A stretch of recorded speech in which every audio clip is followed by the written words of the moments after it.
Hi, everybody. Welcome back to my channel.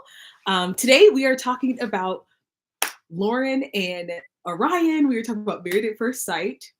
Oh my gosh.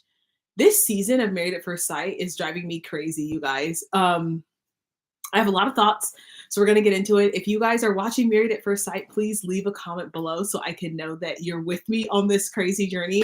We're going to go over Claire and Cameron. I want to talk about Claire and Cameron, and then I want to talk about Lauren and Orion.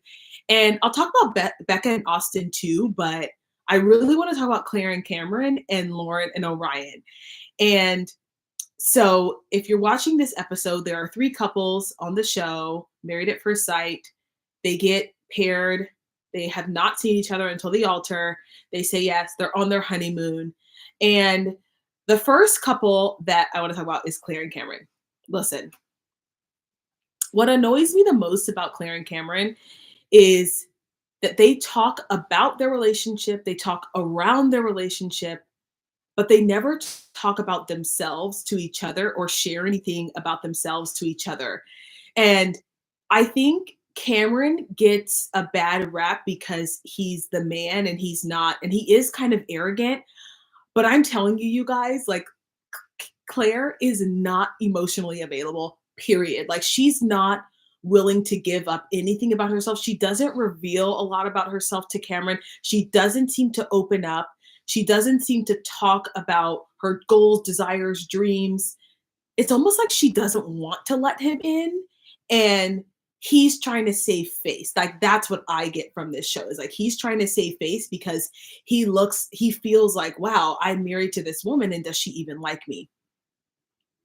Throughout the entire episode, Claire and Cameron are like talking about how each experience and like, oh, we're getting better at this and we're getting better at that. And I'm like, you're still until they give the illusion of giving of like that their relationship is getting better, but they're just getting better at talking about their relationship. I'm not really sure that if you ask Cameron, hey, what's one of Claire's pet peeves? Or what is Claire's favorite color? Or what is Claire super passionate about?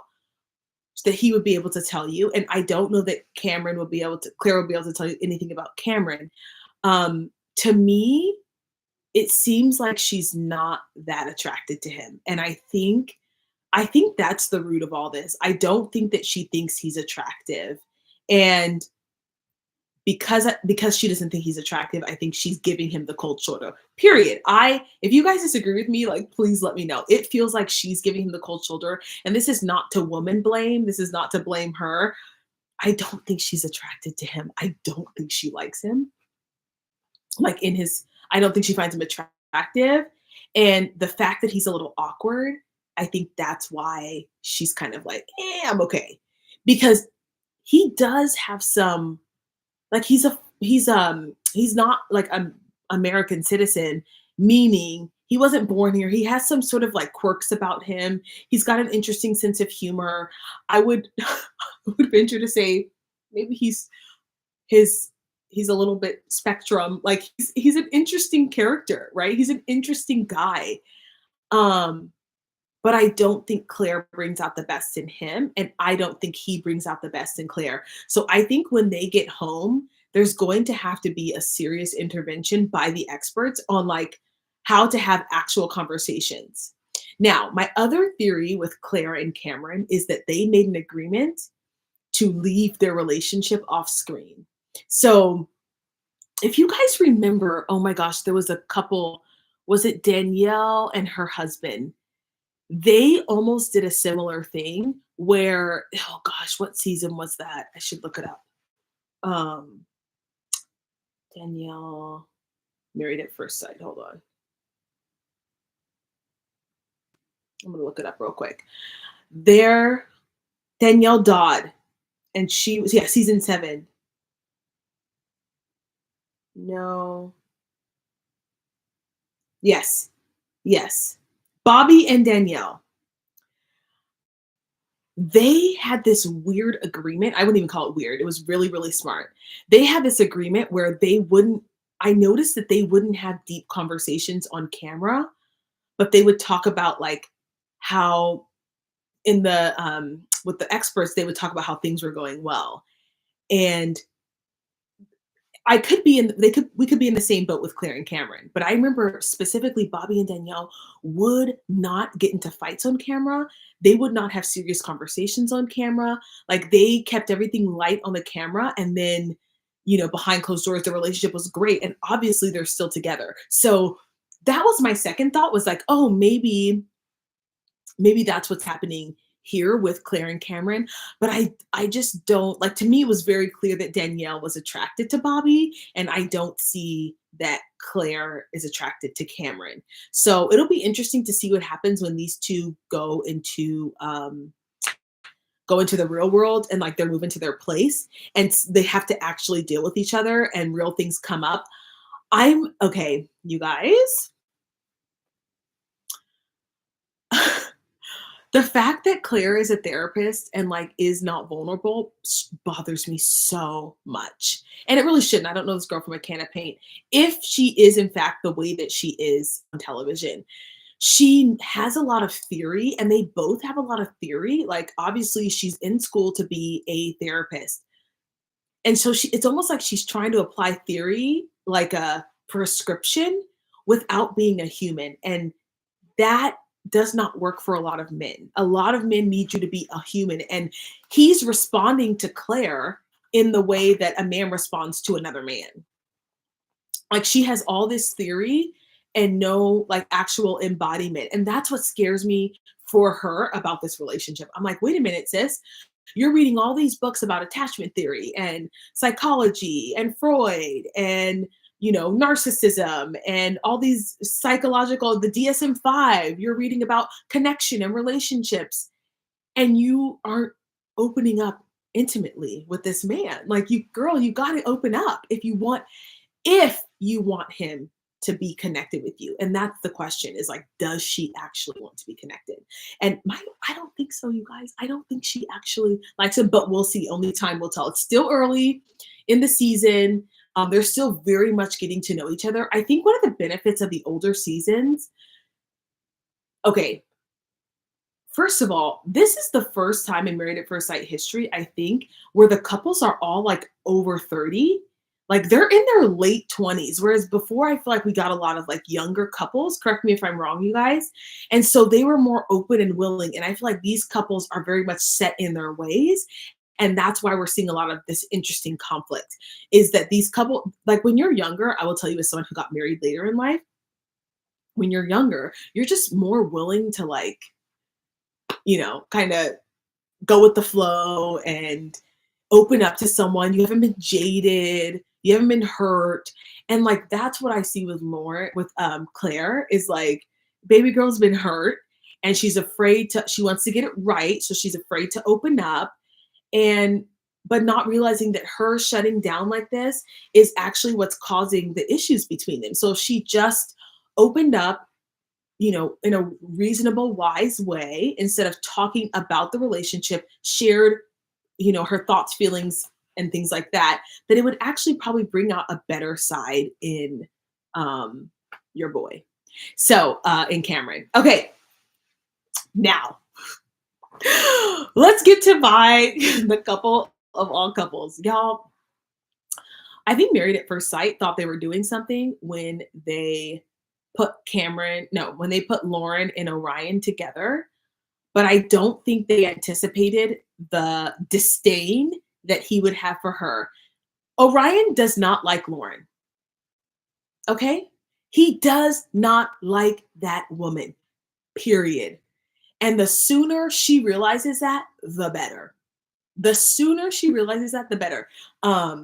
She is giving desperate a little bit.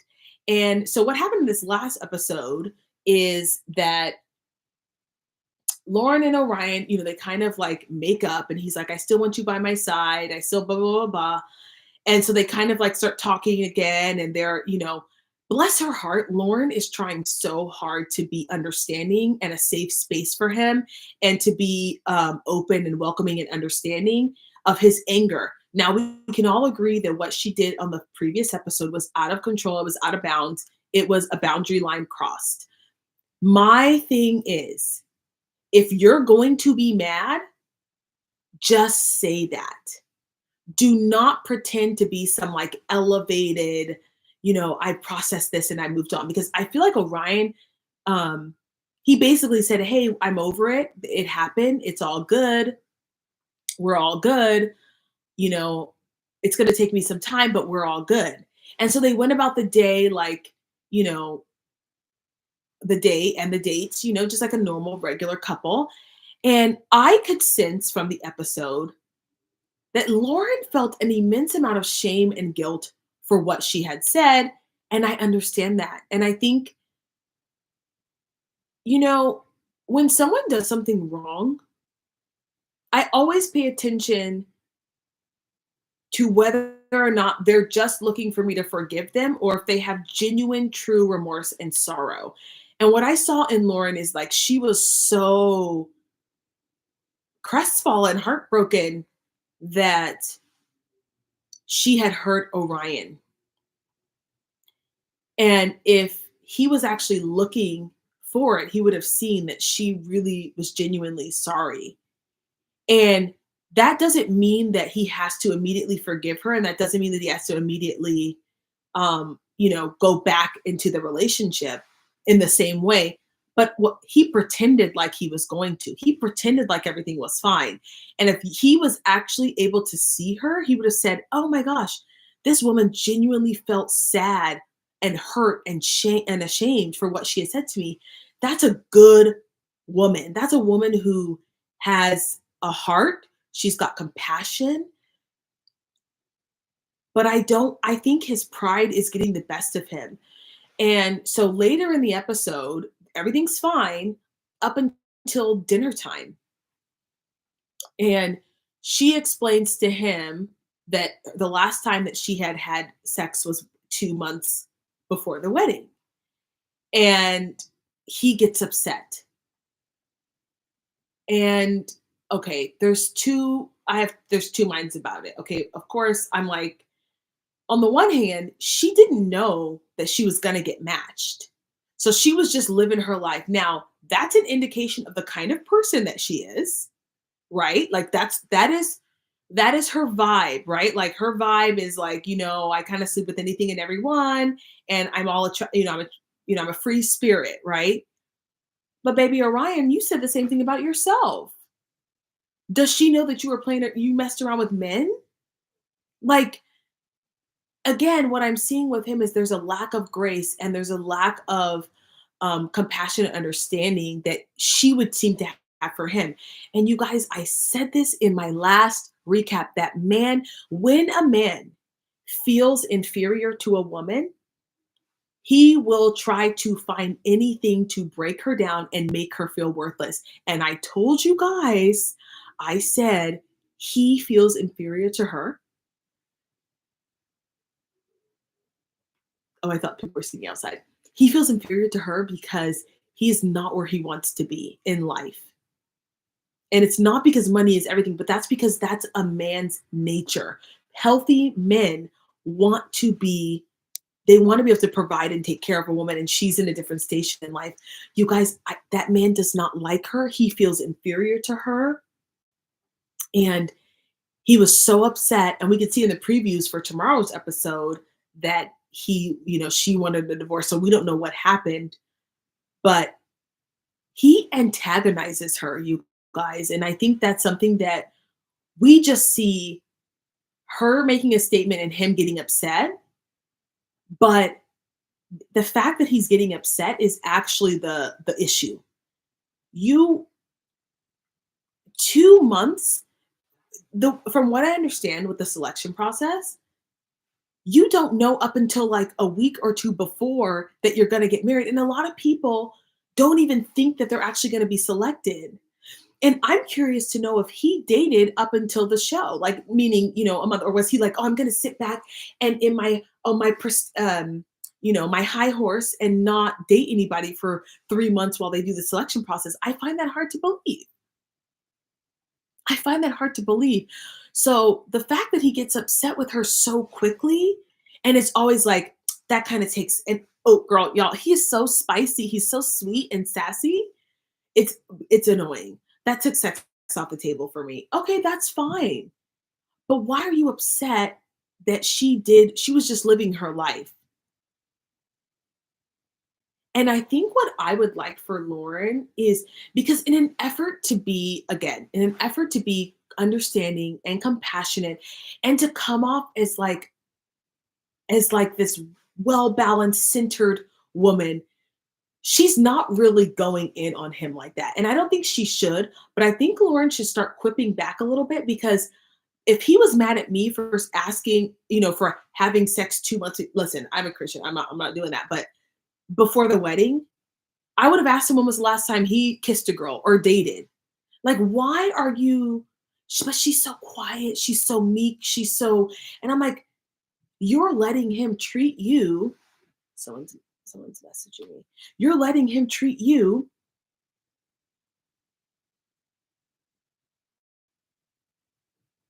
Um, you're letting him treat you all kinds of way, and you don't have to. And he doesn't have to answer to you. The fact that he's asking you questions like, did you sleep with someone, or when was the last time, or you volunteer that information, and then he gets upset, but you don't ask him the same thing. Like she just takes it all on. And this is so, I think it's sad for me as a Black woman because I think we, and again, in an effort to not be that like angry Black woman or to come across as sincere, she's afraid to give him the same energy that he deserves. And that is, honey, when was the last time you slept with a man? And is she okay with that? Because there's a lot of stuff that she's not asking of him that he's asking of her. And I don't like that. And I think, okay, this is a reach, y'all. This is a reach.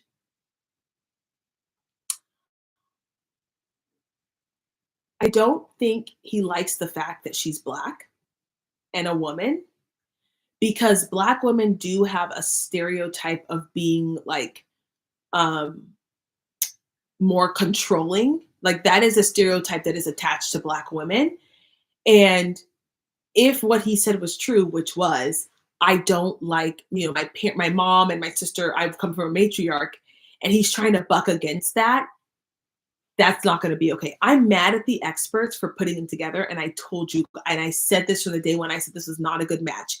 She was better off with someone who was a little bit more who had a different background, maybe a little bit more traditional.